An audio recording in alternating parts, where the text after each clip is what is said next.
All right. Hey, what is up, world? Welcome back. Episode 2. I'm here, the chief, with actually this way now. The Americano. What's up, guys? And boy, it has been a very awesome and amazing 4 days. And stemming from just us going out. And so, what B, we were talking about, we just want to start. Let's just show them what we got. Yeah, let's hit play real quick. Yeah, and It's a some good of you may starter. recognize him. This is the honorable David Hedges Jr. I just like saying that because he has a junior in his last name, and I feel like that's how it goes. So, But this right here is what the mainstream media refuses to show you. They don't want you to see this. So I'm going to ask you, please share this message. The country needs to know what is really taking place. Tell me, the BLM movement was here earlier. Yes. What was it? What were you guys all debating about? What was the problem? The Slayer. Oh, yes. Let the man speak. He wanted to talk. He wanted to talk some nonsense about where this country really is. That it's stolen land. I asked him, well, then who do we give it back to? He had no answer. Which most of their arguments have no answer. It's not your country. You came from Europe. All your ancestors came from Europe. Is it your country? Yeah. Is it your country then? Is it your country? So who should we give it to? So what should we do? Just burn it all down? So how about all the old poor black women that's dying right now? How's it built? How's it built? So what do we do? What do we do? We are children of Kush. So where are we going? No. So where do we go? You get out of here. I know his answer. He kept saying that he built this land. Yeah, he didn't build anything. He didn't build it. I mean, right now, if you're going to build something, you get a job so you put your taxes back into your city. That's called building something. Or start your own business. That's what this country's about. It's not about getting some kind of like minimum wage job that you hope pays for your life. It's about you getting out there and making your own way. But if you look at where is it harder to make your own way? Blue states. Where they're making it hard. I talked to a guy last week. He goes, well, the only reason why our jobs went up is because the regulations got cut. And I go, yeah, more people got money in their pocket. Right? And so he doesn't know what he's talking about. But what I hit him on is the fact that they're out here. They want me to say some guy's name who multiple times beat up his girlfriend. Yeah. Multiple times has sexual assault. He's not my Martin Luther King. No, he's not my Martin Luther King.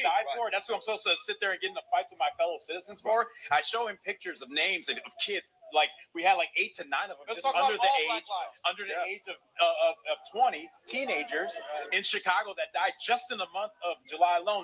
38, if no one knows, 38 children in Chicago alone through this defunding bullshit that Black Lives Matter has been pushing. 38 kids in the month of July. What about those black lives? Let's talk about those black lives. When have you seen a poster? When have you seen any of those faces on the cover of any magazines? But Oprah Winfrey is going to put someone on there who was working with her boyfriend in the drug trafficking trade down there. But we don't want to talk about that. No. You don't want to talk. That's who I'm supposed to stand up for. Mega Hulk, you almost turned green over there. So I mean, we can keep going on that if we want, but I mean, yeah, man, it's a good little window into what we've sort of faced going out in LA on a weekend basis.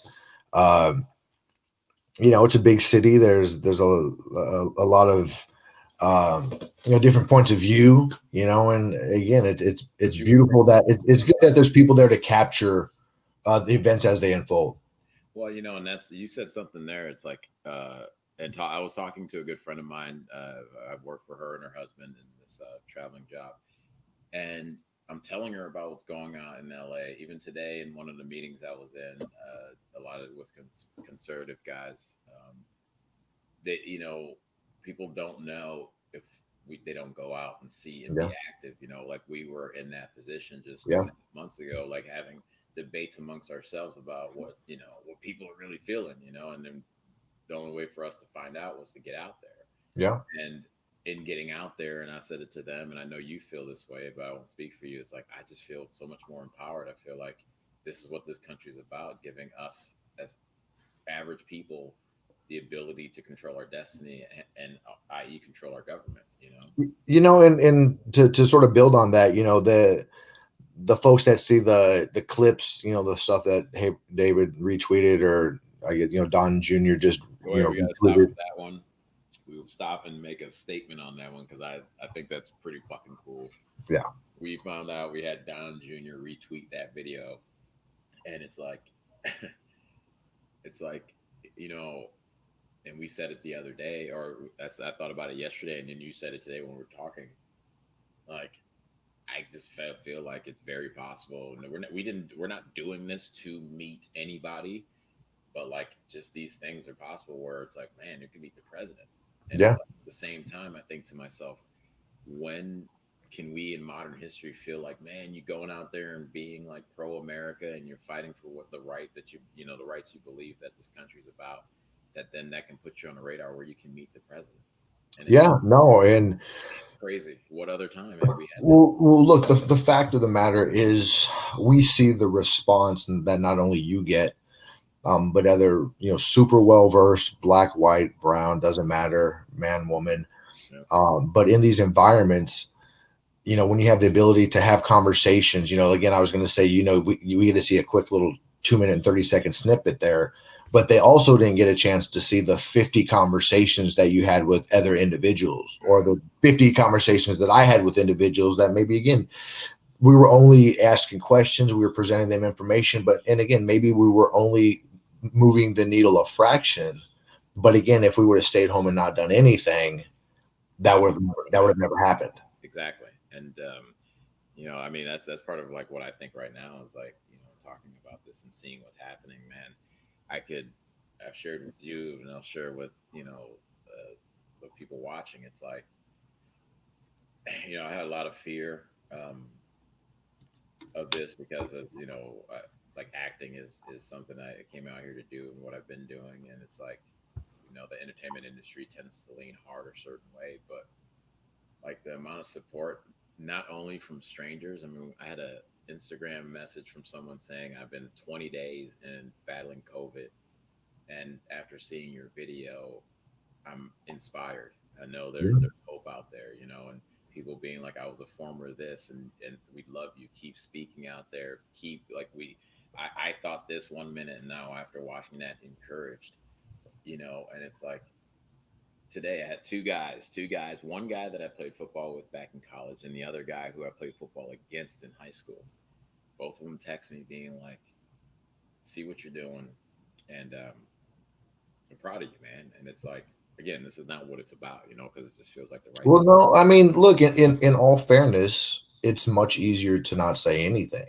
You don't expose yourself to anything, but at the same time, I've known you a long time. That's not who you are. You said that you had fear, but really the whole time that most people know you, you don't ever exhibit any fear. So you have a heart. You're a good actor. What can I say? You have a heart and mind to do what's right, and that's what prompted you to get out. Because again, whether people want to accept it or not, this is not an issue right now of black or white. It's not an issue of Democrat, Republican. It's just a matter of people that are looking at a lot of the scenarios that are playing out, looking at a lot of the different data points across so many different parts of our culture, our politics, everything. And it's just, if you're not getting involved right now, you're missing an exciting time. Because again, this is coming from you and I, who we've theoretically talked about doing stuff like this for a couple of years now, right? But to finally end up doing it, it's an exhilarating process, and it's fun. Yeah, it's fun, and it's like it's fun in a way where, like, I think it also sends to some, like, Jordan Peterson always talks about, which is like young boys and men need to find their purpose. Mm-hmm. And I think somewhere along the way, as a culture, we've seen that with the demonization of masculinity in general, calling it just toxic masculinity, and it's like, you have things where you have these young boys growing up and thinking, being loud and moving a lot and running to run and jump and all these things that boys tend to do. Not saying girls don't, but can be inherent in boys. If it's not, if it decibels too high, then it's toxic. So like, you have people, so many, we see this with friends of ours, and just us, at one point in our lifetime, just being lost, not knowing, like, thinking you feel something that it makes sense to you and it's passionate and that you should go that way, but you get cut off at the knees because some social scientist has now put some kind of label on it as toxic masculinity or heteronormativity bullshit. Yeah. Like, people are people, man. Yeah, just, and again, you just every point that you make, we could just pull back a little bit, a layer of the onion, because again, just the war on men, the war on boys is just part of the larger overall problems that we see, right? And again, a lot of the conversations that we have, we specifically have conversations with Black Americans, and that's a lot of the questions we ask. We ask them a lot of just really common sense questions of, do you think would Black families be more successful with men in the home? Would that be better for Black boys? Would right? Black communities be better with less cops? Yeah. Which would lead me into, I've mentioned many times, even in that video about deaths in Chicago, because, I grew up in that area. And I just wanted to, let's get another share in there real quick, because, it's important, man. Yeah, and we aren't seeing it anywhere else. And this is something that's like, look, if you guys aren't talking about this, but we talk about one person, that ain't moving the needle for me, But we see here, over 50 people shot, 10 killed over the weekend. Yeah. Like, so again, so my question is, we know that they defunded and they moved some of the gang units and gun units, but also didn't the feds also come in there, or are they gone now? I think they're gone now. They came in there and that slowed things down, and then they left. And then there was that big riot that broke out about 2-3 weeks ago over that lie, which was a criminal shot at the cops, and they shot him back, and then they were told that it was an unarmed Black man, and they had to raise the bridges in Chicago. Yeah. Like, why is this all right? Why is there something being done where they're labeling this president like something so evil that people will shut their eyes to murder? Yeah, and again, it's again, as we peel the onion, we just look at the sort of the governmental control that some of these either Democratic governors or Democratic mayors have in terms of their communities, right? And obviously, being in California, we look at the Gavin Newsom effect. We see the status of businesses still not being able to open. We're the 1st of September. This was a 14-day to slow the curve, and we can't have kids in school because they're the ones that are going to give the illness to the grandparents. But we come to find out, and again on our Instagram page, recent Spanish study says that I think that the numbers are significantly lower in kids as it pertains to the way that they spread the disease. And also a new study out of the UK, I believe, said that kids 10 years old or younger, they're 20 more times likely to die in an accident than they are of COVID. And again, my point is, the economy shut down. You and I personally know businesses that are shut down, people that have lost jobs, had to move out of the city. I'm driving down around the city today and seeing nothing but vacancies. And I'm talking about prime spots in LA where it's vacancy after vacancy, and sort of devolving into really shitty parts of town. Well, let's not forget about, everything else you said, and add on to the top of it. We just found out the CDC said only 6% of the people who died directly from COVID. Yeah. So again, everything you've mentioned for about 9,200 people. Yeah. And it's not people as in like, screw them, but it's like, and Trump said it, the cure can't be worse than the disease. And it's been worse than the disease. And it gets to a point now, it's like, I'm sick of it, because you're not going to sit there and just demonize this guy, but and call him stupid. And it's like, he's been right, man. Mm-hmm. Like, is it about being right, or is it about they just want to be right, or is it about truly helping? And if it's like, it can't be more deadly than the disease. And it's like, we know the UN said 250 million. But chief, just, if we pump the brakes, you have to sort of really take a deep breath, unless you'll blow a gasket when you think about the impact that has happened not only in this state but across the country, with 50 million plus people unemployed. And then the idea that and again, CDC, we've always, since the jump, we haven't been really keen on that CDC data, but they come out with the data that reflects that 9,000 to 10,000 people out of the 170,000 or so actually died again without the coexisting conditions. So for them to be enforcing what they're doing, and for the citizenry to sort of be resigned to it is it's really phenomenal. But I must point out, I know that there's reports across the country of, folks not wearing masks and people chilling out on that, and indoor restaurants. Not in California, man. I'm seeing more masks in California now than I have in any time in the last 6 months.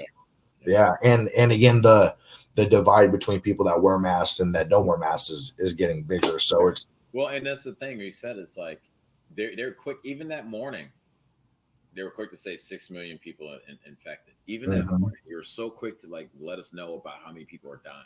Yeah. But were you saying like let's look at the numbers that what's their statements they always like using? We trust the scientists or we trust the experts. Did you know that they're censoring the CDC data being retweeted now, right? They are. I actually saw Don Jr. made a comment because someone against doing. Like, well, that's the thing that like people need to blow a gasket, B. Yeah, no, I agree. We're quietly like marching ourselves to our own demise, and it's like now they're censoring like the data that from the institution that earlier they were letting it go out like crazy because the numbers were going through the roof. And same thing with regards to Dr. Fauci and Dr. Birx, who I'm obviously not a fan of. They're saying it's fine to go vote in person. Yeah, they've been saying that. Yeah, but here's the thing. Before even the doctors right there's this thing that we've been seeing where people are not. They will believe the lie more than they will believe their own eyes. Mm-hmm. And one thing I say, it's like if the March on Washington recently, right? The multiple funerals for George Floyd, the multiple riots, six funerals, multiple riots that we've seen, and or how about this? Even simpler, people going to Ralph's to get their groceries, people going standing in line. The weed shop's been open, liquor stores, but we can't go in and vote. Do people forget how people vote? No one's hanging around each other. It's not like, hey, huddle, who you voting for? It's almost a built-in 6-foot thing. Yes, and it's not even a built-in. It's that, and it's like I don't know about you, but I always feel like you kind of like I don't want anybody to know what I'm doing. You kind of feel like you're kind of like, yo, why are you talking to me, man? I gotta vote. It's you. For me, it's like you even want to be more distant from people, and it's like so you're saying that putting it in the mail is better. Yeah, but again, like as you and I like to do, we like to dissect, we like to peel the onion back, and again, we unfortunately know that it has very little to do with COVID. It has much to do about them keeping people away from either voting in person or for them to be able to play along with the mail-in vote. So I'm going to do a screen share right here on some stuff that I hope you've seen today. If not, it's pretty monumental stuff right now. Let me do a little screen share here on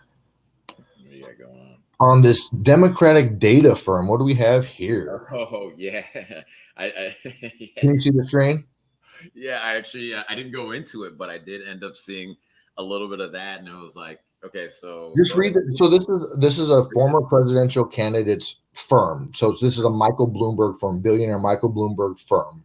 Man, they put together some data. Look at the headline. It says Democratic data firm predicts chaos on election night with Donald Trump set for a landslide victory, which will take days to be revealed as victory for Joe Biden thanks to postal votes. So they're saying on postal night that Donald Trump is going to win on a landslide, but as the mail-in ballots come in and are recounted, he's going to lose. They're telling us what they're going to do. So we're sitting out there.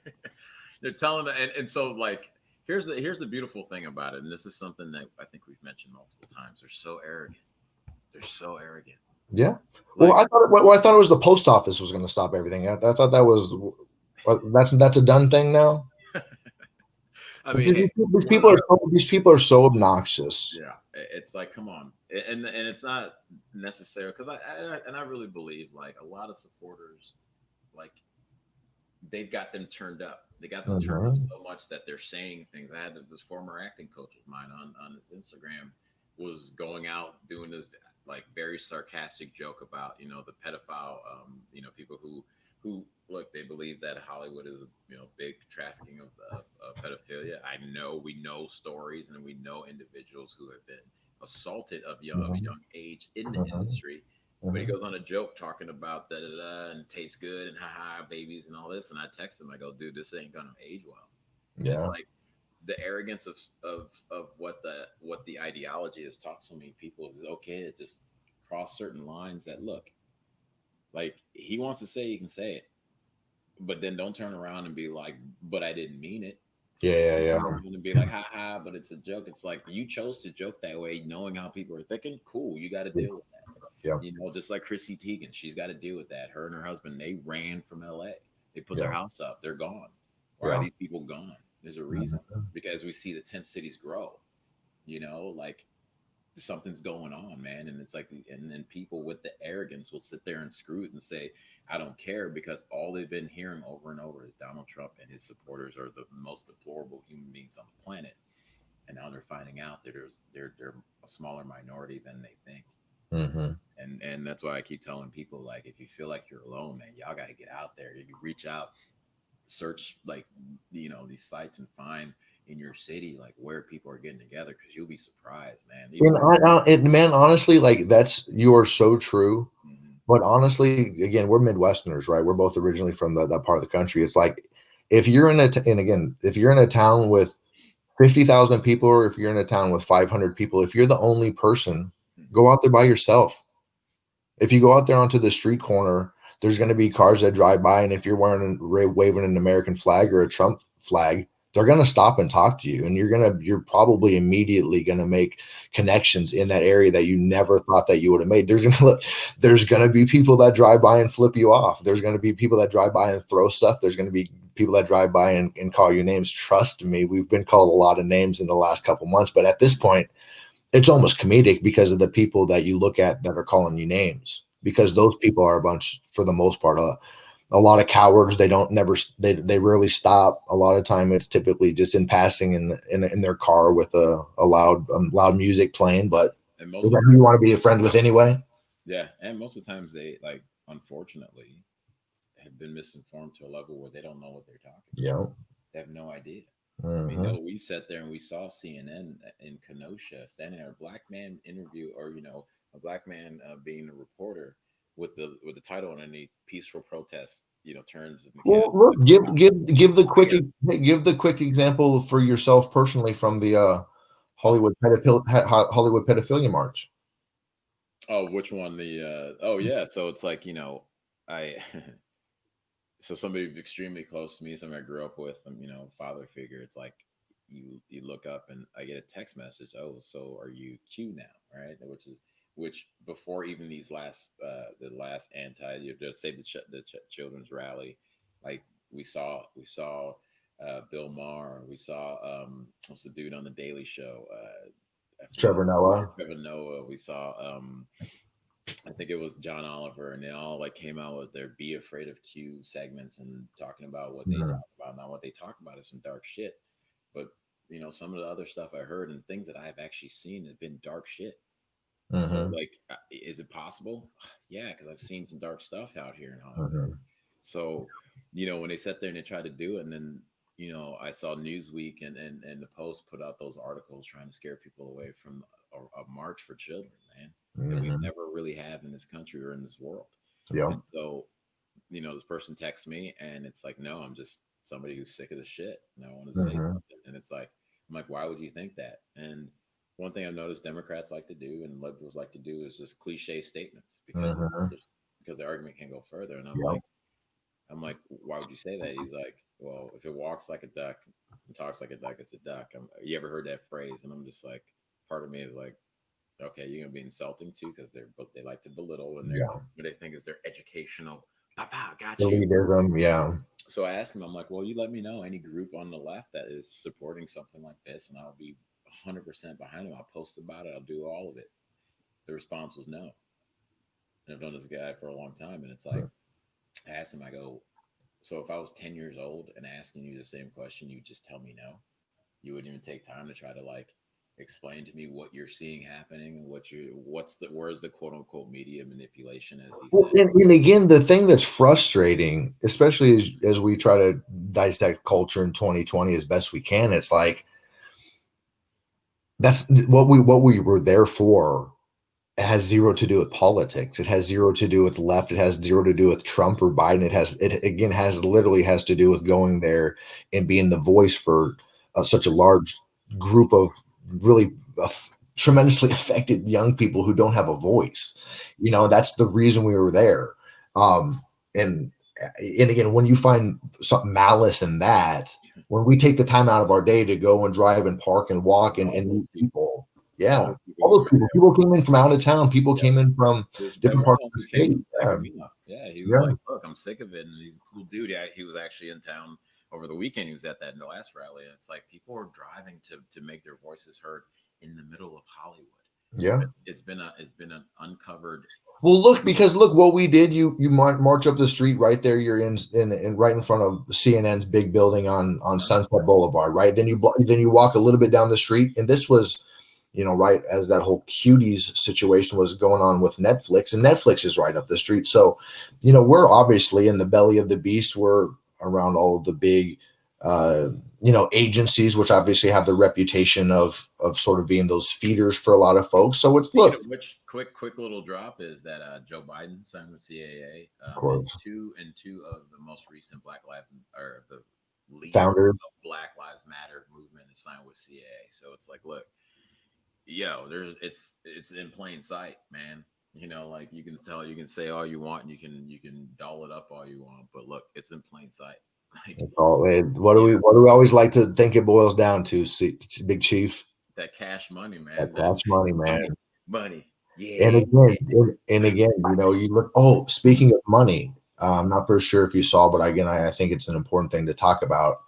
President Trump visited Kenosha today, and also in town was Bill Barr, and also Department of Homeland Security guy Wolf. Yeah. And I don't know if you saw, but Rand Paul introduced basically there's some legislation. He wants an investigation into the financing of Antifa. But apparently they have some pretty deep knowledge of some rich individuals that are basically paying for the planes, paying for the stays. And that's directly from Rand Paul, and then going up to the head of the DHS, and who said specifically he's talking to Bill Barr about it on a weekly basis. So, yeah. Well, I mean, that is some spicy and meat, but as we like to say. But as the things unfold, this is one of the things I've really been thinking about, and I think that if people hear this, it will be really an important thing, because it speaks to you. But it also speaks to so many individuals that we've met. We've met so many individuals, again, Black, white, 17 to 67, men, women, Iranian, Jewish, doesn't matter. Doesn't matter. We aren't going to be bullied. No, we're done. And we're done. Just, and again, we're not fighting. We're not tough. Look, we have proof that we're not there to fight. Yeah. We're there to talk to people. Yeah. But that being said, look, you think me, you, Nick, Lucas, these people, are we going to be pushed around? No. We're not going to be pushed around by these people. We're done. And that's what they got to learn. And they need to start listening. Yeah. That's something we said, and I mentioned it when we had a conversation with a pro Bernie guy. And we had with those two brothers a couple weeks back. And it's like, think of the ideology between the two sides. Mm-hmm. One's anti-First Amendment, literally anti-second. Kamala Harris said herself, "We're going to come take your guns." Yeah. Joe Biden has said it too. Yeah. They, for the most part, are anti physical violence, right? Mm-hmm. Like they can be chaotic, justified anger, but not learn how to fight. They don't like that, right? Look at the other side. A lot of them are former, current military police. A lot of them, like you and myself, we keep ourselves in shape. We stay trained in a certain extent, we're pro First and Second Amendment. So many people that we meet are the people that take supreme care of themselves. Yeah. Whether it's for the information that they look at, whether it's their diet or their exercise, you go to the places that we go to and you look around and it's just a bunch of people that take care of themselves. Yeah. So let's look at the other. Now, do we want to look at the other side? That's why I asked. Remember that kid in Huntington Beach, and it's like, look, dude, they're setting you up for trouble. So if it's if it's fight these your fellow citizens with the ideology that you have, you're going up against a brick wall. It's like for the most part, everyone can has guns, but ultimately it's like they're bringing a knife to a gunfight at the long run, and that's not a threat. That's just if you're planning forward, you look around, and you go, man, most of us are scared of violence. Most of us are scared of even weapons. The other side is like, nope. You ain't take like, come on. The positive thing, and I think we're going to wrap this up, but the positive thing is that, and this is for people that don't get out, right? There's very, very, very, very small percentage of crazy people on both sides. On both sides. Yeah, exactly. Overwhelming majority of people you can have a conversation with. You can give them some information. A light bulb can go off. And that's something that I think I learned. I know we talked about this from that Huntington Beach trip. It's like, I would say for advice to give out to people, it's like, don't respond with the same level of energy they're coming with you, because they're coming from a high level of passion. And if you're going to even go to these things, you tend to be charged up. But in reality, it's like, you know, even if they're coming at you like that, you got to remember you're still armed with facts. So like, you don't need to respond like, yeah, fuck me. You know, like that doesn't need to be that, because and one of the things that you and I do so well, and it was basically suggested to us, is we take people to the side. Yeah, and they take one to the side, have a one-on-one conversation with someone, especially if they have like a twinkle in their eye, like, maybe I don't like what this other side has, but I don't know anything about this other thing. And no, that's 100% true. So we are going. That's it. We're going to get out. But before we go, I want to just personally give a little shout out to Chadwick Boseman. Rest in peace, sir. You know, before I went out to Africa and shot a movie in where my family's from, I remember we went to the airport and it was 5 a.m. It was like me, and he was there with a friend of his heading to film Black Panther. And it was like kind of cool because we just it wasn't like, oh, hey, what's up, buddy, or anything. Gave each other, he was laughing, gave each other a little head nod, you know, and I'm like, he seemed like a good dude. And, you know, there's something to be said about the fact that in this time of celebrity worship, or, you know, that's dying off, but celebrities like, look at me in these cringeworthy videos. It's great to see a man, and for me, inspiring to see a Black man who's like, look, this is a family issue. It's my private thing.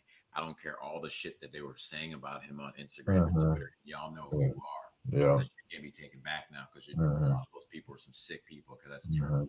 And him and his family kept quiet and bravely and sadly dealt with this thing. So for me, rest in peace, sir. Like, I'll pray for you. And rest in peace, Chadwick. You guys be safe out there, and, you know, go out and talk to each other, man. Find out we have more in common than you think. Take care, y'all. We got to press it twice. Oh no! Oh, the music.